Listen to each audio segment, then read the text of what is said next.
1971 সালে রক্তক্ষয়ী মুক্তিযুদ্ধের মাধ্যমে স্বাধীন সার্বভৌম বাংলাদেশ প্রতিষ্ঠিত হয়। বাংলাদেশের স্বাধীনতা যুদ্ধকালে ভারপ্রাপ্ত প্রধানমন্ত্রী ছিলেন জনাব তাজউদ্দিন আহমদ, অস্থায়ী রাষ্ট্রপতি ছিলেন সৈয়দ নজরুল ইসলাম, আর মুক্তিযুদ্ধের সর্বাধিনায়ক ছিলেন জেনারেল এম.এ.জি. ওসমানী। 26শে মার্চ 1971 থেকে মুক্তিযুদ্ধের সময় বাংলাদেশের সর্বজনবিদিত নেতা শেখ মুজিবুর রহমান পাকিস্তানের কারাগারে বন্দী ছিলেন। দেশ স্বাধীন হওয়ার পর 1972 সালের 10ই জানুয়ারি শেখ মুজিবুর রহমান বাংলাদেশে ফিরে আসেন এবং প্রধানমন্ত্রীর দায়িত্ব গঠন করেন। তারপর 16ই ডিসেম্বর 1972 সালে বাংলাদেশের গণতান্ত্রিক সংবিধান অনুমোদিত হয়। এই গণতান্ত্রিক সংবিধানটি ছিল পার্লামেন্টারি পদ্ধতির একটি সরকার ব্যবস্থা।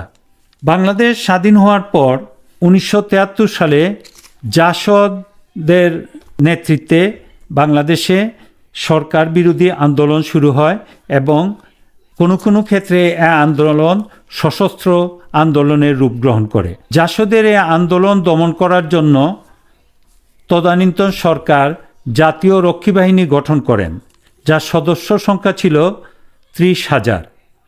30,000 সদস্যের জাতীয় রক্ষী বাহিনী সেনাবাহিনীর চেয়েও বেশি বাজেট পেত বলে সেনাবাহিনীর মধ্যে ব্যাপক অসন্তোষ সৃষ্টি হয়। 1974 সালে বাংলাদেশে সমাজতান্ত্রিক অর্থনৈতিক ব্যবস্থা, কলকারখানার জাতীয়করণ, এসব কারণে ব্যাপক দুর্ভিক্ষের সৃষ্টি হয়। কোনো কোনো মতে এই দুর্ভিক্ষে প্রায় 15 লক্ষ লোকের প্রাণহানি ঘটে। এমতাবস্থায় যখন 1975 সালের 25শে জানুয়ারি সংবিধানের 4র্থ সংশোধনীর মাধ্যমে রাষ্ট্রপতি শাসিত একদলীয় সরকার ব্যবস্থা প্রচলন করা হয়, তখন জনগণের মধ্যে ব্যাপক বিরূপ প্রতিক্রিয়ার সৃষ্টি হয়। এই সংশোধনীর প্রতিবাদে মুক্তিযুদ্ধের সর্বাধিনায়ক জেনারেল এম.এ.জি. ওসমানী জাতীয় সংসদ থেকে পদত্যাগ করেন এবং তার সাথে ব্যারিস্টার মইনুল হোসেনও জাতীয় সংসদ সদস্য পদ থেকে পদত্যাগ করেন।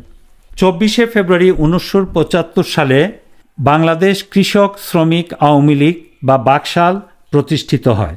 এই বাকশাল প্রতিষ্ঠার পর 1975 সালের 15ই আগস্ট এক সেনা অভ্যুত্থানে শেখ মুজিবুর রহমান সপরিবারে নিহত হন। কী ছিল এই 15 আগস্টের প্রেক্ষাপট? আমি ইতিমধ্যে বলেছি যে বাকশাল প্রতিষ্ঠার পূর্বেই দুর্ভিক্ষ এবং রক্ষী বাহিনী সৃষ্টির কারণে বাংলাদেশের জনগণের মনে ব্যাপক অসন্তোষ সৃষ্টি হয়েছিল। তাছাড়া মেজর ডালিম এবং তার স্ত্রী লাঞ্ছিত হওয়ার একটি ঘটনাকে কেন্দ্র করে সেনাবাহিনীর কতিপয় অফিসারের মধ্যে অসন্তোষ সৃষ্টি হয়েছিল। বাকশালের মাধ্যমে সকল সরকারি কর্মকর্তাদেরকে বাকশালে যোগদান করা বাধ্যতামূলক করার ফলেও অসন্তোষ সৃষ্টি হয়েছিল, যার ফলে বাকশাল প্রতিরোধের জন্য জাসদের কর্নেল তাহেরের নেতৃত্বে সেনাবাহিনীর মধ্যে বিপ্লবী সৈনিক সংস্থার গোপন সেল প্রতিষ্ঠা করার কার্যক্রম শুরু হয়ে যায়। সেনাবাহিনীর কিছু সংখ্যক অফিসার যারা মেজর ডালিমের বন্ধু ছিলেন, তারা মেজর ডালিমের লাঞ্ছনার প্রতিবাদে এবং বাকশাল পরিবর্তিত অসন্তোষের সুযোগ নিয়ে 1975 সালের 15ই আগস্ট ভোর রাতে শেখ মুজিবুর রহমানকে সপরিবারে হত্যা করেন। তাছাড়া তারা শেখ মুজিবুর রহমানের কয়েকজন নিকটাত্মীয়কেও হত্যা করেন। এই সেনা অভ্যুত্থানে সংযুক্ত ছিলেন 12 জন কর্মরত এবং অবসরপ্রাপ্ত সেনা অফিসার এবং সেনাবাহিনীর 2টি ব্যাটালিয়ন। 15 আগস্টের এই সেনা অভ্যুত্থানের পর মানুষ মনে করেছিল যে তারা একদলীয় শাসনের হাত থেকে মুক্তি পেয়েছে এবং দেশে গণতন্ত্র পুনঃপ্রতিষ্ঠিত হবে। কিন্তু কয়েক বছর পর 1983 সালে জেনারেল এরশাদের সামরিক অভ্যুত্থানের মাধ্যমে সামরিক স্বৈরতন্ত্র ফিরে আসে, যার বিরুদ্ধে 1990 সালে গণ অভ্যুত্থান হয় এবং এরশাদের সামরিক সরকারের পতন ঘটে। 1991 সালে তত্ত্বাবধায়ক সরকারের অধীনে নির্বাচনে বাংলাদেশ জাতীয়তাবাদী দল বা বিএনপি ক্ষমতায় আসে। কিন্তু বিএনপি শাসনের শেষের দিকে মাগুরার উপনির্বাচনে ব্যাপক কারচুপির অভিযোগে পুনরায় অসন্তোষ সৃষ্টি হয়, যার ফলে নির্বাচনকালীন সময়ে একটা কেয়ারটেকার সরকার পদ্ধতি প্রচলনের জন্য ব্যাপক গণ আন্দোলনের সৃষ্টি হয় এবং 1996 সালে কেয়ারটেকার সরকার প্রতিষ্ঠিত হয় এবং সেই কেয়ারটেকার সরকারের অধীনে অনুষ্ঠিত নির্বাচনে আওয়ামী লীগ পুনরায় ক্ষমতায় ফিরে আসে। আওয়ামী লীগ সরকার 5 বছর ক্ষমতায় থাকার পর 2001 সালের কেয়ারটেকার সরকারের অধীনে নির্বাচনে বিএনপি ক্ষমতায় ফিরে আসে। বিএনপি সরকারের শাসনামলের শেষের দিকে কেয়ারটেকার সরকার পদ্ধতির কিছু দুর্বলতার কারণে পুনরায় দেশে আন্দোলন, প্রতিবাদ এবং রাজনৈতিক অস্থিরতার সৃষ্টি হয়। এমতাবস্থায় 2007 সালের জানুয়ারির 11 তারিখ বা 1/11 সেনাবাহিনীর নিয়ন্ত্রিত কেয়ারটেকার সরকার প্রতিষ্ঠিত হয়। এই কেয়ারটেকার সরকার 2 বছর ক্ষমতায় থাকার পর 2009 সালের নির্বাচনে আওয়ামী লীগ পুনরায় ক্ষমতায় আসে।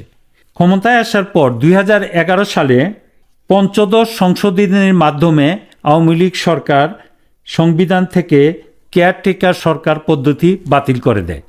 এই কেয়ারটেকার সরকার পদ্ধতি বাতিল করার পর দেশে পুনরায় রাজনৈতিক অস্থিরতার সৃষ্টি হয় এবং বিরোধী দলগুলোর ব্যাপক আন্দোলনের পরেও 2014, 2018 এবং 2024 সালে বিতর্কিত নির্বাচনের মাধ্যমে আওয়ামী লীগ দীর্ঘ প্রায় 16 বছর ক্ষমতায় থেকে যায়। আওয়ামী লীগ সরকারের এই দীর্ঘ ক্ষমতাকালে বিরোধী দলগুলিও ব্যাপক আন্দোলন করলেও তারা আওয়ামী লীগ সরকারকে উৎখাত করতে ব্যর্থ হয়। কিন্তু 2024 সালের জুলাই মাসে ছাত্রদের কোটা বিরোধী আন্দোলনের মুখে আওয়ামী লীগ সরকার বিরোধী দলের আন্দোলন তারা যেভাবে দমন করেছিল সেভাবেই শক্তি প্রয়োগের মাধ্যমে ছাত্রদের এই আন্দোলন দমন করতে চেষ্টা করে। ছাত্রদের এই আন্দোলনের দমনের চেষ্টাকালে পুলিশ ছাত্রদের উপর ব্যাপক গুলিবর্ষণ করে, যার ফলে শত শত ছাত্র নিহত হয়। সরকারের এরূপ অত্যাচারের মুখে ছাত্রদের সাথে সাথে তাদের অভিভাবকরাও মাঠে নেমে আসেন এবং সাধারণ জনতাও মাঠে নেমে আসেন এবং আন্দোলনটি পর্যায়ক্রমে সরকার বিরোধী আন্দোলনে রূপান্তরিত হয়, যার ফলশ্রুতিতে আন্দোলনের মুখে 5ই আগস্ট আওয়ামী লীগ সরকারের পতন ঘটে এবং পুনরায় ডক্টর ইউনূসের নেতৃত্বে একটা অন্তর্বর্তীকালীন সরকার প্রতিষ্ঠিত হয় এবং মানুষ আশা করে যে পুনরায় গণতান্ত্রিক সরকার ব্যবস্থা ফিরে আসবে। এখন আমরা দেখব 2024 সালের গণ আন্দোলন এবং 1975 সালের সেনা অভ্যুত্থান, এতে জানমালের কেমন ক্ষয়ক্ষতি হয়েছে। 1975 সালে সেনা অভ্যুত্থানে নিহত হয়েছিলেন 36 জন, আহত হয়েছিলেন 48 জন। এটা ছিল একটা সামরিক অভ্যুত্থান এবং অভ্যুত্থানটি মূলত ঢাকা কেন্দ্রিক ছিল। তার বিপরীতে 2024 সালের গণ অভ্যুত্থানে নিহত হয়েছেন জাতিসংঘের হিসাব অনুযায়ী 650 জন, আহত হয়েছেন সহস্রাধিক মানুষ, শত শত মানুষ দৃষ্টিশক্তি হারিয়েছেন এবং এই গণ অভ্যুত্থানের বিষয়টি কেবলমাত্র ঢাকা কেন্দ্রিক ছিল না, বরং দেশের প্রত্যেকটি জেলা এমনকি ছোট ছোট শহরেও এই আন্দোলনটি ছড়িয়ে পড়ে। অর্থাৎ 2024 সালের এই আন্দোলনে গণসম্পৃক্ততা ছিল ব্যাপক এবং 1975 সালের সেনা অভ্যুত্থানে জনগণ যদিও আনন্দিত হয়েছিল যে একদলীয় শাসন ব্যবস্থার পতন হয়েছে, কিন্তু জনগণের সরাসরি সম্পৃক্ততা ছিল সীমিত। এখন বিষয়টি হলো, আমরা বাংলাদেশের ইতিহাসে দেখলাম যে এই 50 বছরের ইতিহাসে বাংলাদেশের মানুষ বহু আশা আকাঙ্ক্ষা নিয়ে গণতান্ত্রিক শাসন ব্যবস্থা প্রতিষ্ঠা করেছে, কিন্তু পরপর 3 বার, একবার বাকশাল প্রতিষ্ঠার মাধ্যমে, দ্বিতীয়বার এরশাদের সেনা শাসনের মাধ্যমে, তৃতীয়বার আওয়ামী লীগ সরকার কর্তৃক কেয়ারটেকার সরকার ব্যবস্থা বাতিল করে দিয়ে প্রশ্নবোধক নির্বাচনের মাধ্যমে অঘোষিত একদলীয় স্বৈরাচারী শাসন ব্যবস্থা প্রতিষ্ঠা করে গণতন্ত্রকে ব্যাহত করা হয়েছে। এখন বাংলাদেশ কি বারবারই এভাবে গণতন্ত্র প্রতিষ্ঠা করবে, রক্তের বিনিময়ে আবার স্বৈরতন্ত্র ফিরিয়ে আসবে, আবার মানুষ রক্তের বিনিময়ে গণতন্ত্র প্রতিষ্ঠা করবে, এইভাবেই কি চলতে থাকবে? এটা কখনো বাঞ্ছনীয় হতে পারে না। দেশের জন্য প্রয়োজন গণতান্ত্রিক স্থিতিশীলতা। দেশে গণতান্ত্রিক স্থিতিশীলতার জন্য প্রয়োজন একটি নূতন সংবিধান। এ বিষয়ে আমি ইতিমধ্যে একটি ইউটিউব ভিডিও আপলোড করেছি, যার লিংক আমি ডেসক্রিপশন বক্সে দিয়ে দিচ্ছি। সবাইকে ধন্যবাদ। আল্লাহ আমাদের সহায় হন। আসসালামু আলাইকুম।